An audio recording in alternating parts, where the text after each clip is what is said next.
California and New York see a rise in people losing their jobs. What does that mean? Losing their jobs. Yeah, they're getting laid off. Is what's going on. Why it matters.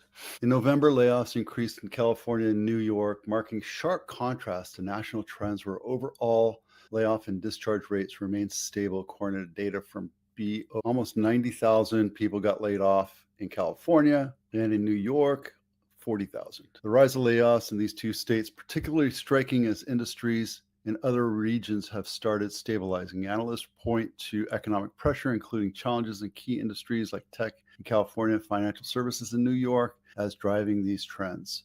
How many people do you know that have been laid off in the last couple months? In the last 6 months, in a year or 2 years ago? I know people that work for Cisco and haven't worked in a year and a half. I know recruiters just aren't being hired right now because there's not a need for recruiters in tech right now. I know people that have been laid off for 2 years and they're just sitting, waiting. They're applying every day. Could this be the precipice to a downturn? I don't know. I don't think so. I mean, if anything, it's just a way to clear the clutter out, the bottom 10% of non-performers. And down here, it actually, I think this guy right here, Kevin Thompson, CEO of 9i Capital Group, said are due to companies reducing their pandemic era workforce bloat.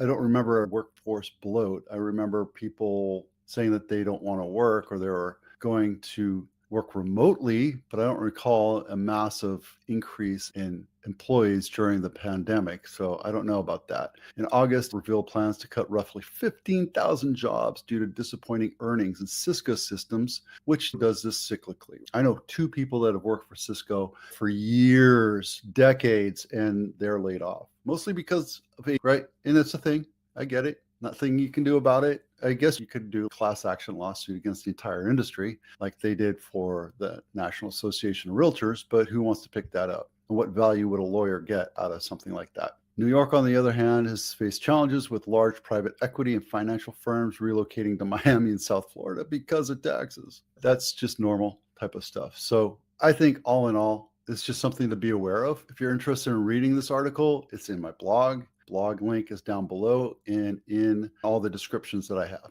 Los Gatos Home of the Week, Almendra Drive, $5 million, 4-bedroom, 3-bath, 2,500 square feet, built in 2022. This looks like it's a little family compound. We'll take a quick look at it. Looks like there's a couple houses. There's an ADU up on top of the garage for your adult kid that doesn't want to be in your household but can't afford to live there. This looks pretty compact and very woody. I like that shower. That's a nice shower. These showers are nice. Dormer rooms. This means it's in the second story and the rooms are framed out to the roof. There you go. And this is what the apartment looks like upstairs above the garage and the floor plan. Nice. We had 67 total listings with price reductions in Santa Clara County. I think I picked out this guy right here. What in the hell is this? 1.85, 4-bedroom, 1.5 bath. Very basic looking apartment style. This should be commercial, residential commercial building located on a busy street. So the value isn't there. Not sure why they're doing. So you can't get in and look at it. This is the 4 highest and lowest sold and active sales. This one is Glencoe, sold for just a little bit under listing price. 6 bedrooms, 6.5 bath, 4,500 square feet. And it's basically brand new. It was sold last year, closed this year, last week. Now let's take a look at the next one. Oh, it's the lowest sold price, $730,000.